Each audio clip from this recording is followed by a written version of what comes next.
Friday morning. This is I-59 going into Cleveland from the south side.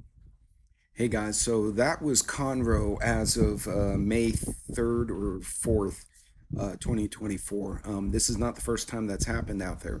I lived in Houston area in southeast Texas, right along the coast, and South Louisiana for the better part of 20 years. Hurricane Harvey was hurricane number 9 for my family, so we got really good at this.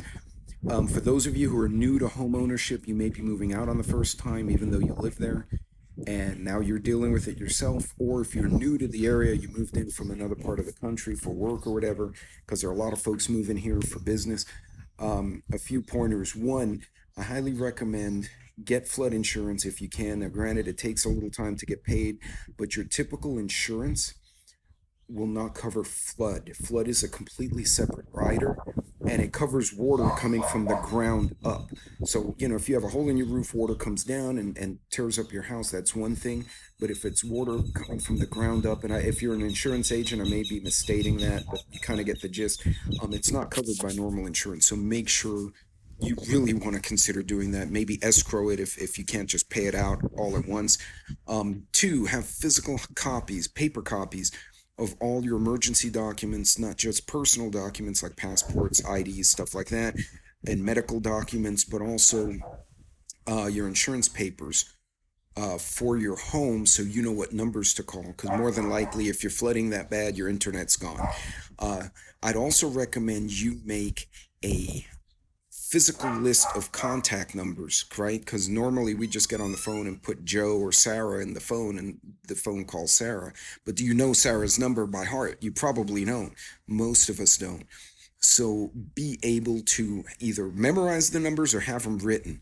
I have a video on YouTube that I talk about the bug out book, and I detail exactly what I keep in mind after 9 freaking hurricanes and a couple of tornado near misses, what I keep in the book. So basically the books are grab and go.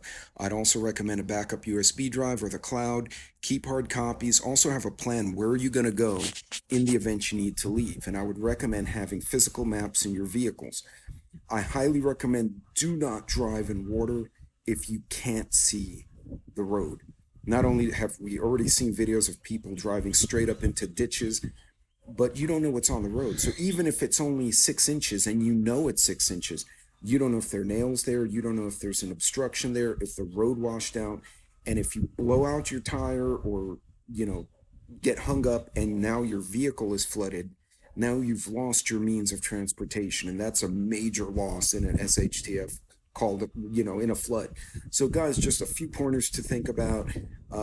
If I think of anything else, I'll try to figure it out. And if you can help your neighbors plan evacuations, like you live in a cul-de-sac and you guys know, hey, we're not going to flood, but we may have to bring families, and you can pre-arrange whose family is going to park where, so you guys can kind of work together in the neighborhood to, keep an eye on each other and also help each other's families out. God bless. Be safe out there. You'll get through it, Houston, and all you guys down on the coast. Best of luck. Take care.